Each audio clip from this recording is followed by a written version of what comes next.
கவிதா, நீ பண்றது பேசுறது எதுவுமே சரியில்லை. என்ன பண்ணணும்னு எனக்கு தெரியும். சும்மா சின்ன குழந்தைங்களுக்கு சொல்லி தர மாதிரி எனக்கு சொல்லி கொடுக்காதீங்க. இவள அதானே, நாங்க சொல்லி கொடுக்கறதெல்லாம் நீங்க கேட்க மாட்டீங்க. நீங்க தான் யாரோ சொல்லி கொடுக்கறத கேட்டு ஆடிட்டு இருக்கீங்களே. இப்ப எதுக்கு தேவையில்லாம சுத்தி வளைச்சு பேசிட்டு இருக்கீங்க? எனக்கு யாரும் சொல்லி கொடுக்கல. முக்கியமா சஞ்சய் வீட்ல இருந்து எனக்கு எதுவும் சொல்லி கொடுக்கல. ஆனா நீங்க எல்லாம் ஒட்டுமொத்தமா சேர்ந்து அவங்களே குற்றம் சொல்றதை வேலையா வச்சிருக்கீங்க.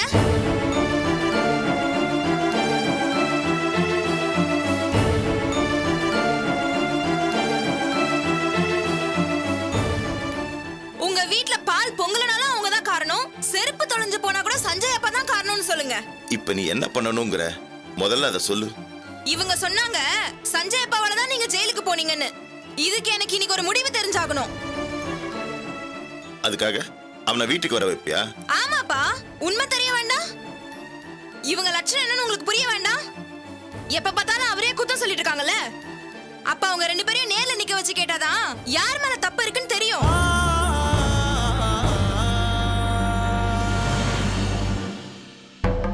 ஒண்ணு நாம அவங்க வீட்டுக்கு போனோம், அதுக்கு இவங்க வர மாட்டாங்க. அதனாலதான் நான் அவரை இங்க வர சொல்லிருக்கேன். ரெண்டு பேரையும் நேர்ல நிக்க வச்சு கேட்டா உண்மை என்னன்னு தெரிஞ்சிரும்ல. இப்ப நீ அதை தெரிஞ்சிட்டு என்ன பண்ண போற? தப்பு அவர் பேர்ல தான் இருக்குதுன்னு தெரியட்டும். அதுக்கப்புறமா நீங்க சொல்றத நான் கேக்குறேன். இல்லனா நான் சொல்றத நீங்க கேட்கணும். இப்ப உனக்கு என்ன தெரிஞ்சிச்சு? நீ ரொம்ப பெரிய மனுஷி மாதிரி பேசிட்டு இருக்க. தப்பு செஞ்ச இவங்களே பெரிய மனுஷினா அப்ப நானும் பெரிய மனுஷிதான். கவிதா, இப்ப நீ பேசாம இருக்க போறியா இல்லையா? இங்க பாருக்கா, இதுல நீ இல்ல யாரு சொன்னாலும் நான் கேட்க மாட்டேன். எனக்கு இன்னைக்கு ரெண்டுல ஒண்ணு தெரிஞ்சாகணும்.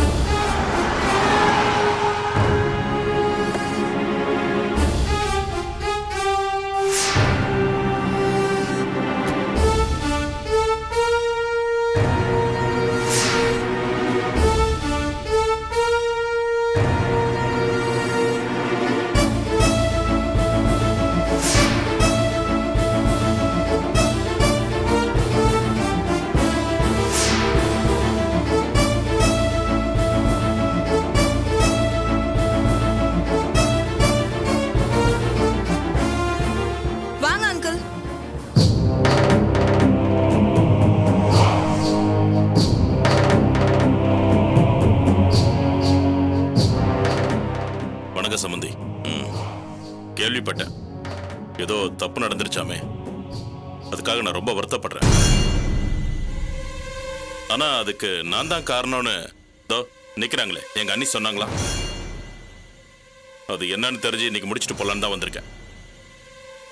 இங்க பாருங்க, உங்களுக்குலாம் கடவுள் நம்பிக்கை இருக்கா இல்லையான்னு எனக்கு தெரியாது. ஆனா நான் ஏதோ 4 கடையை வச்சு பொழப்பு நடத்திட்டு இருக்கேன்னா அது கடவுள் மேல இருக்கிற நம்பிக்கையால தான். நான் தொழில் பண்ற இடத்துல முன்ன பின்ன 1 ரூபா கூட கொடுத்துட்டேன், 1 ரூபா குறைச்சு கொடுத்துட்டேன்னு எந்த கெட்ட பேரும் வாங்கினதில்லை. ஏன்னா அதுல ஒருத்தர் நேர்மையா இருந்தாதான் முன்னுக்கு உருவாங்கிறது என் பாலிசி.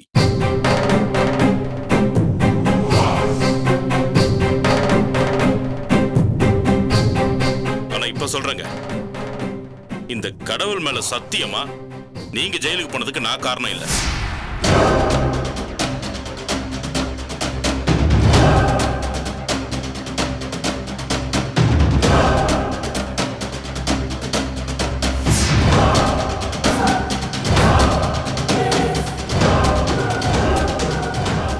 பொய் சொல்றேன்னு கூட நீங்களாம் நினைக்கலாம்.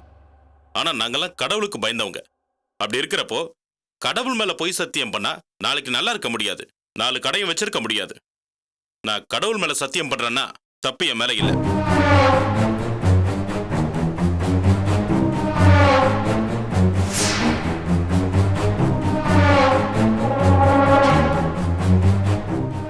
என்ன நீ இது? என்ன வேணும் உங்களுக்கு? இதே இடத்துல நான் கழுத்து அறுத்து செத்து போயிட்டுமா? அப்ப நீங்க நிம்மதியா இருப்பீங்களா?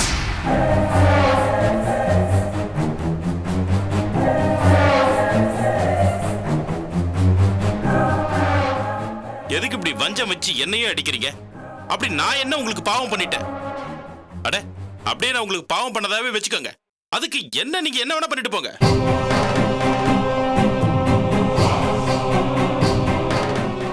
அடிக்கணுமா இல்ல கொலை பண்ணுமா? எது வேணாலும் பண்ணிட்டு போங்க.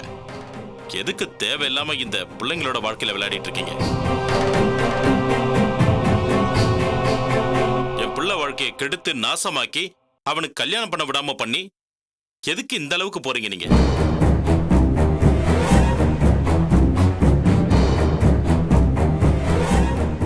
உங்க புள்ளலாம் நல்லா இருக்கணும்னு நான் நினைக்கிறேன். அப்புறம் ஏன் என் பிள்ளைங்க நல்லா இருக்கணும்னு நீங்க நினைக்க மாட்டீங்க? உங்க பிள்ளைங்கள என் பிள்ளைங்களா நினைக்கிறேன். ஆனா என் பிள்ளைங்க நாசமா போகணுங்கிறது மட்டும் தானே உங்க குறிக்கோளா இருக்கு. ஏன் ஏன் என் பிள்ளைங்க என்ன தப்பு பண்ணாங்க? சஞ்சய் என்ன தப்பு பண்ணா? நீங்க சாப்பிடுற சாப்பாட்டுல மண்ணள்ளி போட்டானா? அவனும் இந்த பொண்ணும் கல்யாணம் பண்ணிக்கிறதுல உங்களுக்கு என்ன கஷ்டம்? அதை சொல்லி இதை சொல்லி அவங்க வாழ்க்கையை கெடுத்து விடுறீங்க.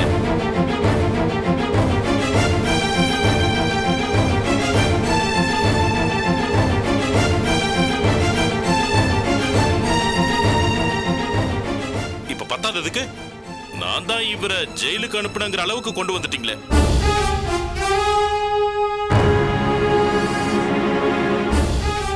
சமந்தி, ஒரு விஷயம் சொல்றேன், நல்லா கேட்டுக்கங்க. அந்த கடையை நான் தான் வச்சிருந்தேன். எனக்கு தெரியாம என்கிட்ட இருந்து பறிச்சு கடையை சங்கம் மூலமா எடுத்தது சந்திரா. தோ இந்த அம்மாவோட சம்மந்தி எடுத்தாங்களா? அப்புறம் தான் எனக்கு இவங்க தான் கடை எடுத்தாங்கன்னே தெரிஞ்சது. நடராஜ் தானே கடையை பார்த்துக்க போறான். சரி, நம்ம கடையை நம்ம அண்ணன் பையன் தானே பார்த்துக்க போறான். இருந்துட்டு போட்டு நானும் பெருந்தன்மையோட விட்டுட்டேன். இல்லைன்னா அன்னைக்கே சண்டை போட்டு எனக்கு வாங்கியிருக்க தெரியாதா?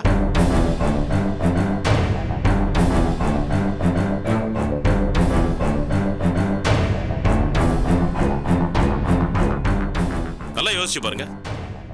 இவங்களை மிரட்டியோ இல்ல சண்டை போட்டோ அந்த கடையை வாங்குறதுக்கு எனக்கு ஒரு நிமிஷம் போதுங்க. ஏன்னா சங்கத்துல இருக்கிற எல்லாருமே ஏன் ஆளுங்க.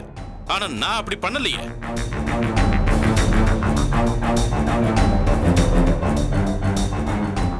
என் அண்ணன் புள்ள நல்லா இருக்கணும்னு விட்டு கொடுத்து போயிட்டேன். இப்போ அவங்களுக்குள்ள ஏதோ பிரச்சனையா, ஏதோ பம்பு சண்டைன்னு சொன்னாங்க. மாமியாருக்கும் மருமகனுக்கும் ஆகலையாம். கடையை விற்கிறாங்கன்னு சொன்னாங்க.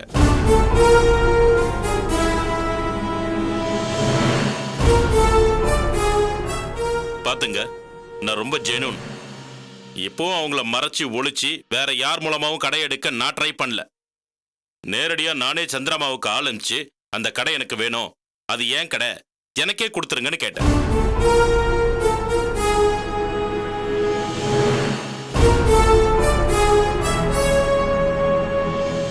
யாருக்கோ போற கடை எனக்கு கொடுத்தா என்ன, நான் நேர்மையா தானே கேட்டேன். ஆனா நடராஜ் அந்த அம்மா கிட்ட இருந்து வேற யார் மூலியமாவோ கடை எடுக்க பிளான் பண்ணிருக்கான்.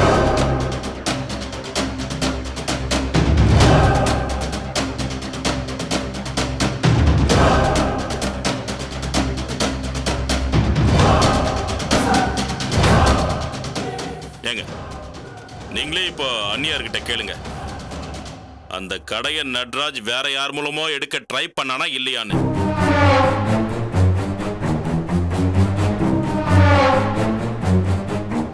அவங்களால பதில் சொல்ல முடியாது சம்பந்தி. ஏன்னா இவங்களுக்குள்ளேயே ஒருத்தருக்குள்ள ஒருத்தர் கோல்மாலு, ஏமாத்து வேலை, திருட்டுத்தனம், உள்குத்து.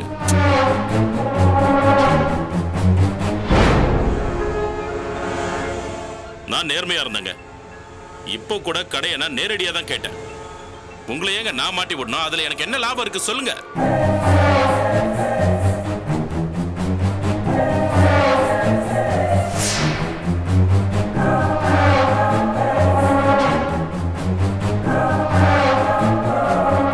கடையை வேற ஆள் மூலமா எடுத்திருந்தேன்னா நான் தான் உங்களை போலீஸ்ல புடிச்சு கொடுத்தேன்னு சொல்லலாம்.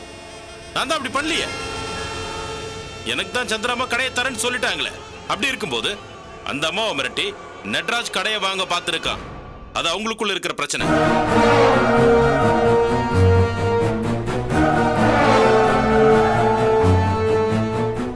சமந்தி, உங்க மேல கேஸ் கொடுத்தது அந்த சந்திரமாவை கூட இருக்கலாம், இல்ல நடராஜா கூட இருக்கலாம். எனக்கும் அதுக்கும் எந்த சம்பந்தமும் இல்லை.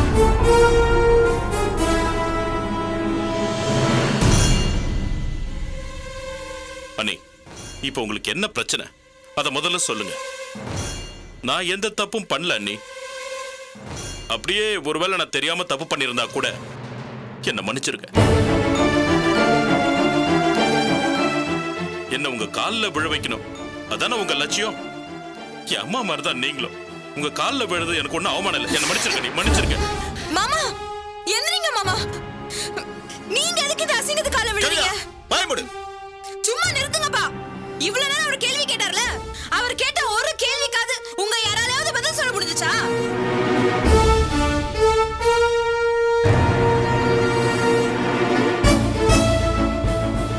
அப்ப தப்பு யார் மேல? இவங்க மேல தானே?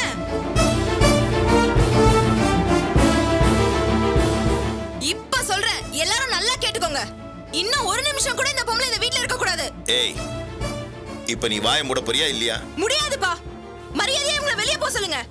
இப்ப நீங்க சொல்ல போறீங்களா இல்லையா? அத சொல்ல நீ யாரு?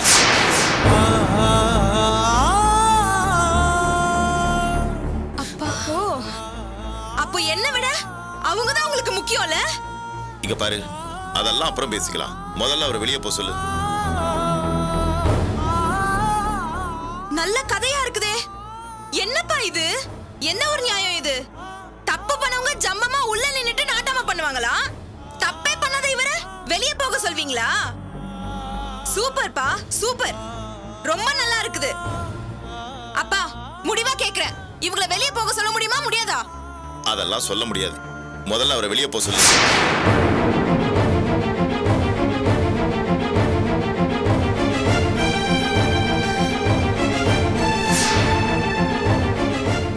அப்படியா? ஒரு நிமிஷம் இருங்க. ஏய், என்ன பண்ற நீ? இப்ப எதுக்கு பேக் எடுத்துட்டு இருக்க? சும்மா இரு. கவி, இங்க பாரு, நீ தேவையில்லாத வேலை பண்ணிட்டு இருக்க. கவி, நான் ஒன்னும் தேவையில்லாத வேலை எல்லாம் பண்ணல. சரியா தான் பண்றேன். அதனால அப்பா கிட்ட பேசிக்கலாம். கவி, புரிஞ்சுக்கோடி. பேசிக்கலாம், அவசரப்படாத. கவி, சும்மா இருடி. எப்ப என் முடிவு முக்கியம் முடிவு எடுத்துறீங்களோ அப்பதான் இந்த வீட்டுக்கும் எனக்கும் எந்த சம்பந்தமும் இல்லை. அடிச்சனா என்ன நினைச்சிட்டு இருக்க நீ? நிறுத்துக்கா. எப்போ இந்த வீட்டுக்கும் எனக்கும் சம்பந்தம் இல்லைன்னு சொல்லணும், அப்பவே இந்த வீட்ல இருக்கவங்களுக்கும் எனக்கும் சம்பந்தம் இல்ல. என்னடி உனக்கு இந்த பொம்பளை தான் முக்கியம், அப்பா தான் முக்கியம் நினைச்சா நீ எனக்கு தேவையில்ல. இனிமே இந்த பொம்பளை இந்த வீட்ல இருக்க மாட்டாங்கன்னு சொல்லு. நீ சொல்றதெல்லாம் நான் கேக்குறேன். எதுவா இருந்தாலும் அப்புறம் பேசிக்கலாம். நீ உள்ள வா. பேசாதக்கா. இந்த வீட்ல இருந்து நான் எதையும் எடுத்துட்டு போல.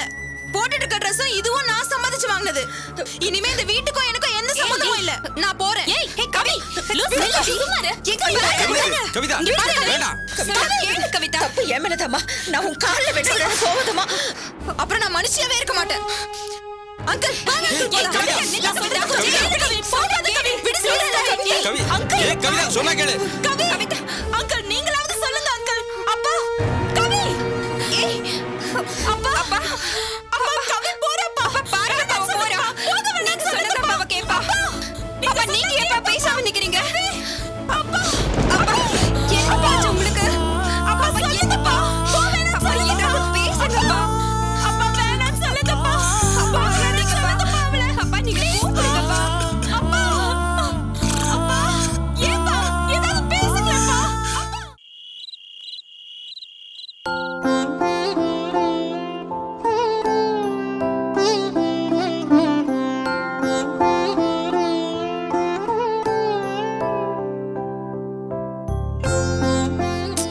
என்னடி நம்ம வீட்டுக்கு மருமக வரப்போறாடி.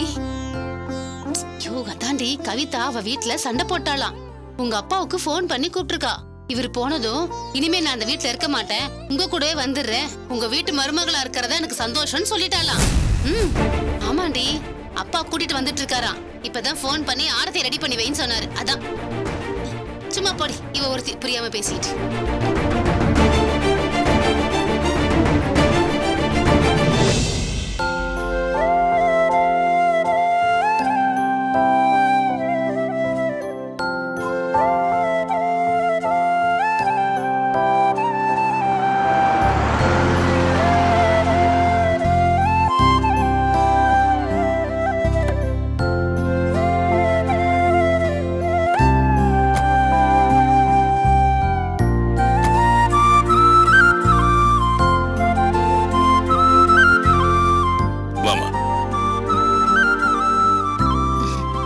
வாமா, ஒரு நிமிஷம் இரு. இந்தாங்க.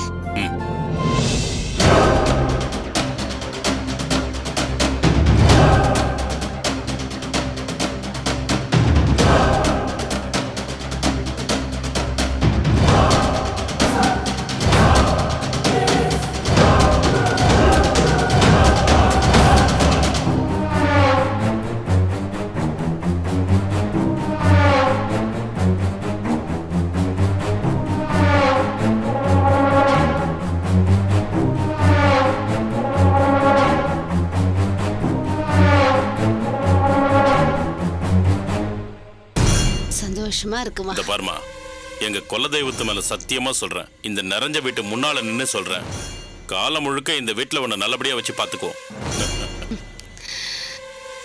அத்தை என்ன ஆசீர்வாதம் பண்ணுங்க அத்தை. அட, நல்லா இருமா. என்னம்மா என்னம்மா இது? எழுந்துரு எழுந்துரு. நித்யா, கவிதா உள்ள கூட்டிட்டு போ. போ போம்மா. வாமா, பைய எடுத்துட்டு வா.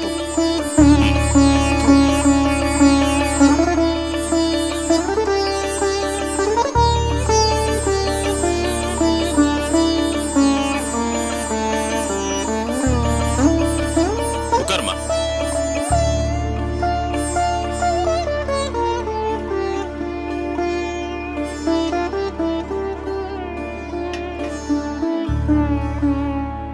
என்னம்மா கவிதா, ஆனாலும் உங்க அப்பா இப்படி நடந்திருக்க கூடாதுமா.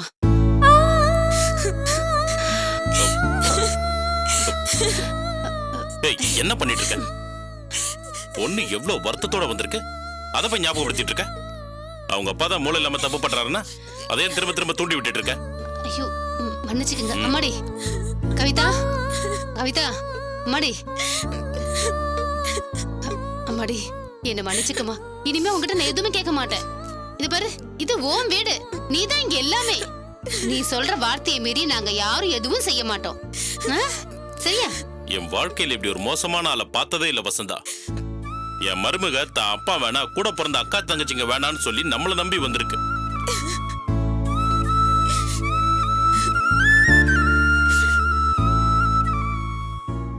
இதுதான் நம்ம வீட்டு குலதெய்வம், இதுதான் சாமி, அப்படி பாத்துக்கணும் நாம.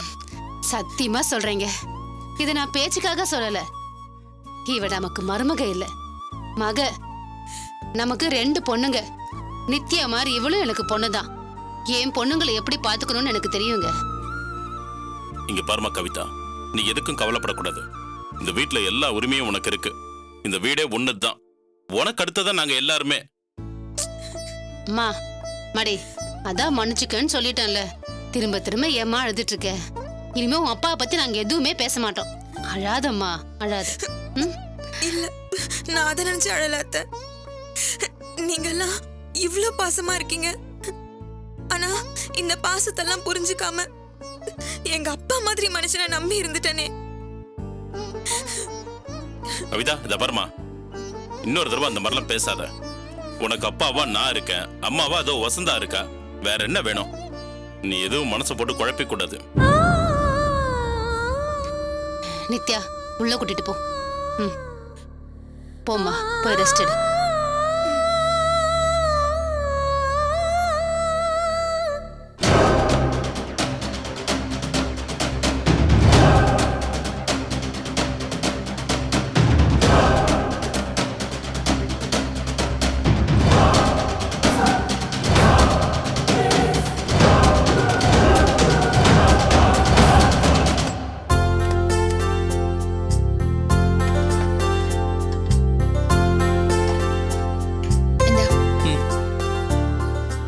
குடுமா, நான் எடுத்து வைக்கிறேன். இந்தம்மா.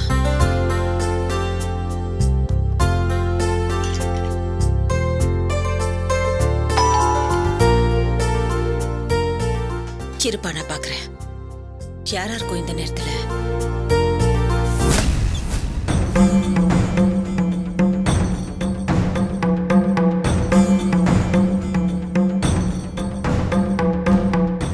என்னம்மா, என்ன இப்படி பாக்குறீங்க?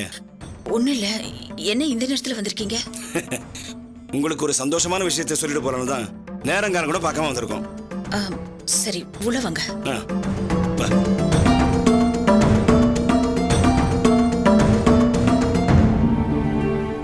வாங்க, உட்காருங்க. உட்காருங்க. நீங்களும் உட்காருங்க. இல்ல, இருக்கட்டும். என்ன மதி, இந்த நேரத்தில் வந்திருக்காங்களேன்னு யோசிக்கிறியா? ஒரு சந்தோஷமான விஷயமா, அதான் நேரில் பார்த்து சொல்லிட்டு போலான்னு வந்தோம். எனக்கே சட்டுன்னு எதுவும் தோணல. எல்லாம் இந்த முட்டா பைய பண்ண விஷயம். மன்னிச்சுக்கமா மதி, லெட்டர் கைக்கு வந்துருச்சு. ஆனா விஷயம் இதுதானே தெரியாம நான் கொஞ்சம் குழம்பிட்டேன். அப்புறம் தான் அண்ணன்ட்ட காமிச்சேன். அண்ணன் படிச்சு பார்த்துட்டு ரொம்ப சந்தோஷப்பட்டாரு. என்ன விஷயம்னு சொன்னீங்கன்னா? மதி, உன்னோட அத்தனை பிரச்சனையும் இன்னையோட முடிஞ்சு போச்சுன்னு நினைச்சுக்க.